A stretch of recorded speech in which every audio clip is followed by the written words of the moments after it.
Welcome to another episode of the All Tens Podcast. I'm your co-host, Josh West. With me, as always, Clay Harrison. Today, Clay, it's another Lessons from the Sessions episode where we're reviewing our prior quarters and our practices, but also big news for the All Tens Podcast this past quarter.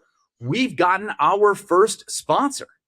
This episode of the All Tens Podcast is powered by Stretty, the EOS software people love. With EOS Pure Tools plus additional collaboration and communication tools, you can run on EOS and execute on daily work all in one place. Learn more at Stretty.com. That's STRETY.com. This feels so official. It is official. What in the world? This podcast sponsor. Shout out to our friends at Stretty, Brian and Samantha and Tawny and all the other people who make it happen at Stretty. We're incredibly grateful and honestly a little bit worried that we have to live up to a standard now. Yeah, there's standards for this podcast. Oh boy, I gotta start doing a better job with my hair. Anyway, so that's exciting. But I want we're doing two things today: a sponsor, crazy, and reviewing prior quarter. And I'm going to link them together. Having a sponsor on the podcast didn't happen by accident. We've been talking about it for a while. It was on our plan. And the only way you get big things done is 90 days at a time. And so something happened, I don't know, a year ago when Josh and I started this podcast where he's like, it wouldn't it be crazy if one day we had a sponsor, there's a little nugget there. And then probably 3 or 4 months ago, I was like, Josh, I think this is the year. It's time to get a sponsor. Mm-hmm. And then I just asked. That's all the result of planning. And planning happens when you sit down, think about where you want to go, think about the big goals, even the things that sound crazy, and then figure out how you're going to do it 90 days at a time, right? This is what we teach our clients every time we're in a session. This is what we do for the All Tens Podcast, sometimes better than others, but we do it for the All Tens Podcast too. And we're pulling back the curtain here. This Lessons from the Session kind of episode, reviewing the prior quarter. We're going to share with you what we did well, what we didn't do well, and we're going to talk about how our business is running, which is scary in a different way. But bear with us. So one thing before we get started, I want to just acknowledge one thing that's a little bit weird about being an EOS implementer. What would you say? Like, I think 100% of my clients run on a calendar quarter. They might have a different fiscal year, but their quarters still line up ending in March, June, September, December, right? So all of my clients run that way. For EOS implementers, because all of our work is concentrated around the beginning and ends of your quarters, we actually track things on an offset quarter. So our calendar, our reporting quarters end February, May, August, November, which is crazy and a bit of a mind fuck, but just bear with us. So we're going to talk to you about our quarter because it's April, and this is when people talk about their quarters. And we want to catch you when you're thinking about how your quarter was, but we're going to talk about our quarter, even though it's not all the way over yet. It ends in a month. That sounds crazy. You can forget about it right now. But we might every once in a while slip and say that rock will be done. Just know that we're recording this on April 8th and our quarter ends in a month, which is really weird. Fair? Cool. Fair. All right. So let's just dive into it. We're going to talk about our EOS implementation business, and we have metrics and we have rocks every quarter, just like our clients. So I'm going to kick us off, and I'm going to talk about the current quarter that I'm running. And you know how I'm going to do it? Let me pull up Stretty here, because that's where I keep track of my business. And I'm going to dive into my rocks. So I'm going to tell you right now, my revenue target, I'm going to hit. I set a goal at the beginning of the quarter. I'm going to hit my revenue target. My profitability target, I'm going to hit. I set a target for number of sessions in the quarter. I'm also going to hit that. So I feel really confident that the metric part of my quarterly goals are going to be hit. Great job, Clay. Thank you. 3 for 3. Can't complain. now I'm going to talk about my rocks. I had 3 rocks for the quarter. My first rock was to add 3 new clients. Done. My second rock for the quarter was around my peer groups that I run here in Durham. It's called ENRG. My rock for the quarter was that I consistently have greater than 20 people in attendance and greater than an 8 rating for those meetings. I don't think I'm going to get to 20 consistently, so I'm going to call that rock not done. And my third rock for the quarter, I'm a fan of, I use paper in the room. So we have these things as US implementers that we call debrief forms, where we take all of our notes, things to remember for the next session, capture ideas, things that I can do better, things that I want to make sure to remind my clients of. I had a big rock this quarter to get them all updated. They weren't organized in a way that worked for my brain. I got that done within the first month of the quarter, so that's done. So 2 out of my 3 rocks are done, which brings me, what is that? I said 6 total, 3 metrics, 3 rocks, 5 out of 6, 83% on the quarter for me. I think what we do, Josh, is you kind of give that same report for your goals and rocks, and then we'll talk about what worked and didn't. Cool? Sounds great. Clay, I am extremely similar to you in this respect, in that I was also able to hit revenue, profit, and session goals as far as the metrics side of things is concerned. I also sponsor an ENRG chapter out here in Phoenix, and my goal was a little bit different with that group this time. I wanted to introduce 10 new members to the group that were business owners, and also host my first golf event associated with that, because hey, like, we live out here in golf course land, and that rock is completed. We're going to achieve that, and I'm really excited about our golf event as well. Another rock that I had, just to keep me focused on it, just continuous improvement that's really outside of what you would normally think about an implementer does, and that is read 5 books, and very specific books that help me in my practice ultimately either be a better teacher, a better facilitator, or a better coach, or frankly, even better at business development activities. And I'm finding that very educational and rewarding, and that rock is going to be done as well. And finally, my third rock was around securing 3 workshops in which our target market is attending those workshops, and specifically 10 or more target market organizations attending those workshops. I've gotten 2 of those, but not 3. Ultimately, that rock not going to be done. So I, like you, am lacking on a rock, and we can talk about that. Well, let me just, before we started recording, you got a text message. Is that number 3 or was that number 2? That's number 2. Okay. So right. Right before we started recording, I did get a text message where someone's like, yeah, we need you in here on this date. And that was exciting because, okay, moving forward. And that was one that I was counting on. We were just coordinating it. And ultimately, there's been a couple other opportunities that, in the people that I'm coordinating with, it didn't quite come together. Yeah. Yeah. That's actually a really interesting thing I want to take a tangent on rocks. As we're building the business that we want to become, Josh says this to me all the time. Scorecards manage the business of today. Rocks create the business of tomorrow, right? Yes. Did you take that from someone, or is that yours? I think that is a combination of several things that I've put together from other EOS implementers. So I'm standing on a few shoulders there, and I'm bringing multiple things together. And cool. I view that quarterly business plan as a flow in that way. Got it. Love it. So anyway, rocks build the business of the future. So there's some business development stuff. There's some work that we're doing to get better. One of the things I hope that the listeners heard is that our rocks are pretty specific. They include numbers, right? They're it's not like they're specific, measurable, all those sorts of things. Smart. But also Josh and I said, Josh said, I got 2 out of 3, not done. I said, I want 20 participants and a meeting rating of 8.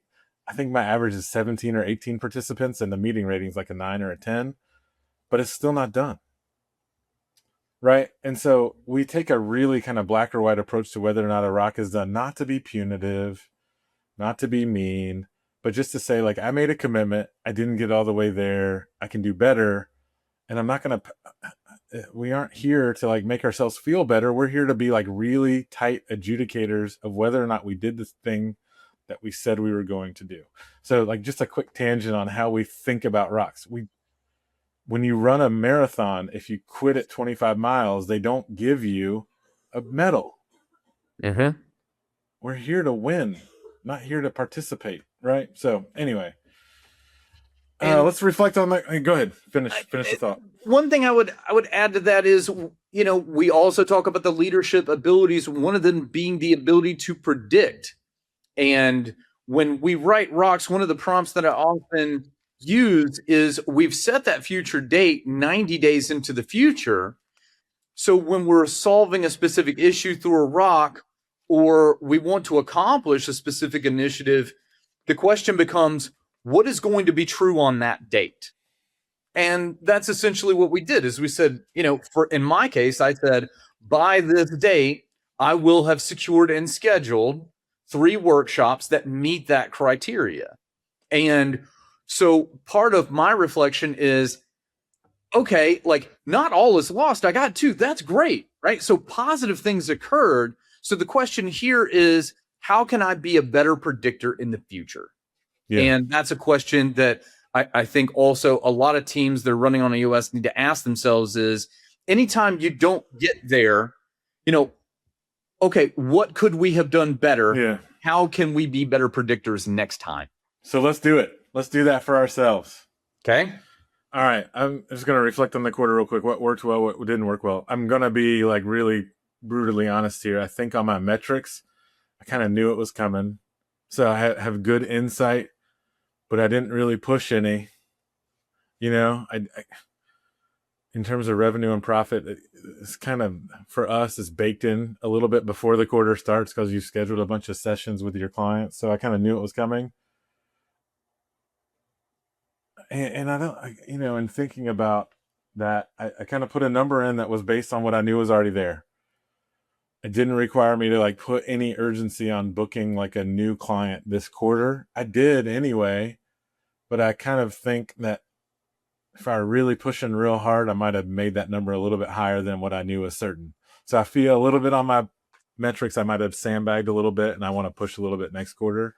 So I just want to be thoughtful of that, right? I acknowledge that sometimes it's okay to say, this is what we got, this is what's going to happen. And also sometimes you got to push. And so this was like, I know this is going to happen quarter. I need to balance that out with I got to push quarter, next time. Mm-hmm.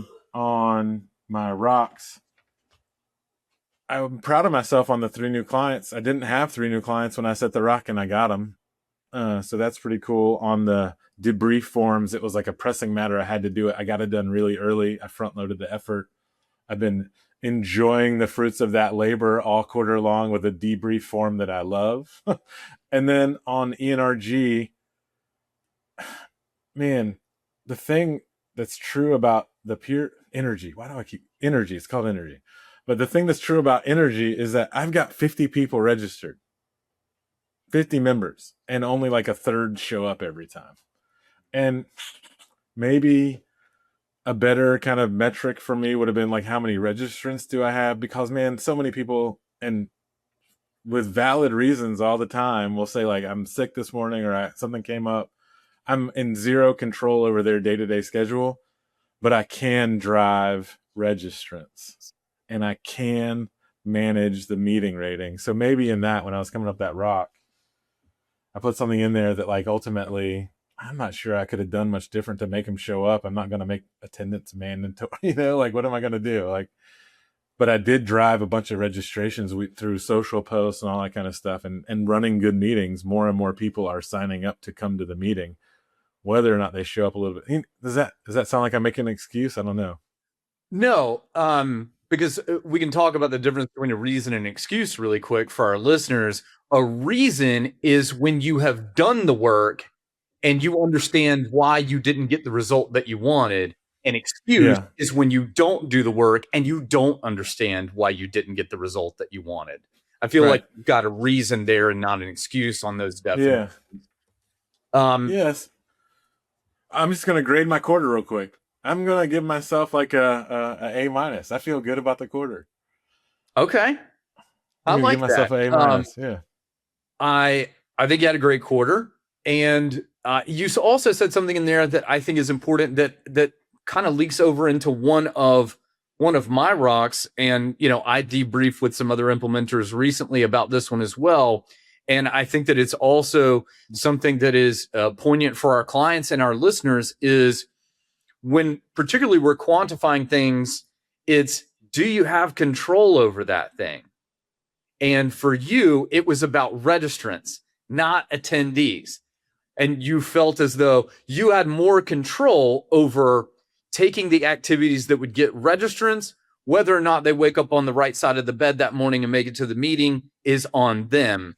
And when I think about my rock that I'm not going to quite get there, certainly I was pushing, and in my mind, I thought, once per month, can I secure and get scheduled a workshop with people? And I'm not necessarily in complete control of that. I'm in control of the asks. So it's, am I asking enough? And certainly there was one where it was all lined up. I was working with someone else to get that room there, and it just didn't happen. And I had to ask myself, like, did I have complete control over that aspect? And so I would encourage anyone out there running on EOS that when you are setting those rocks, particularly when we talk about running things smart, is it attainable and realistic? Do you have all of those resources to do that? So are you in control? And that's certainly something that I'm going to consider moving forward on.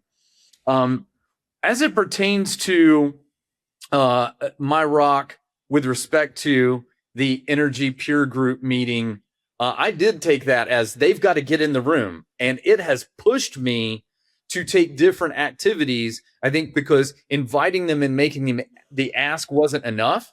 And so since I wrote it as you've got to get in the room, I'm picking up the phone, I'm leaving voice messages, I will text you to try to get you there. But you've got me thinking in terms of the registrants and how I move forward on that rock. And similarly with the books and making sure that I'm just getting more knowledge into my head. I'm actually, some people might say, well, that's kind of a sandbaggy kind of rock, Josh. Like, just read the books. Like, you can just kind of pick it. Like, how can you not do that? But the power of rocks is also the intention behind it.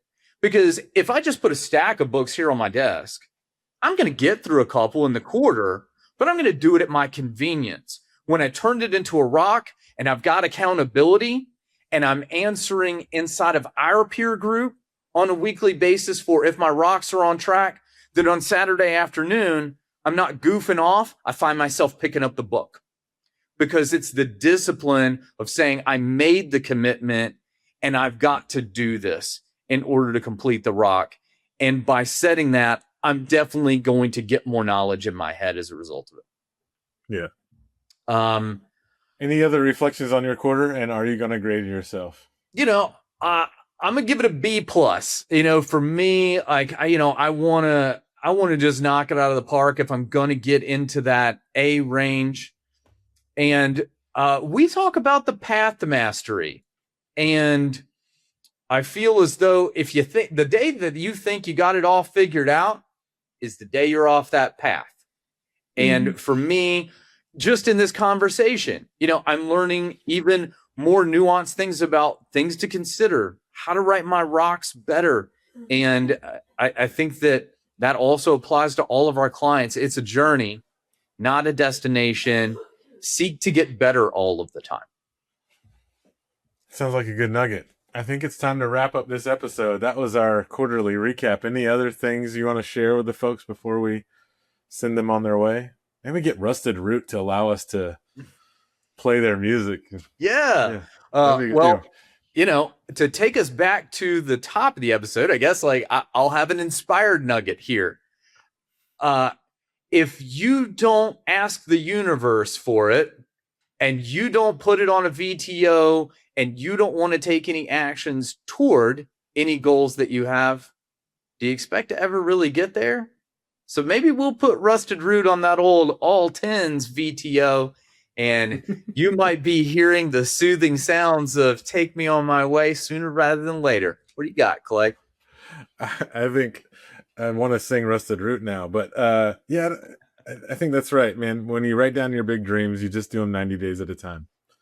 There's nothing to it but to do it, assess, look around, make sure you're still on the right path, and get back to work, man. That's all it is. And when the big things hit, like we're so grateful to Stretty for having a little bit of faith in us, but that's an actual result from putting something as a dream down on a piece of paper a year ago. So anyway, cool. It's a great episode. Our first was Stretty. Glad y'all are here. My name is Clay. He's Josh. We're EOS implementers, and we love helping entrepreneurs build great businesses. If you like this episode, we'd love for you to rate and subscribe. We're available anywhere you find podcasts, and we'll see you next week. Bye.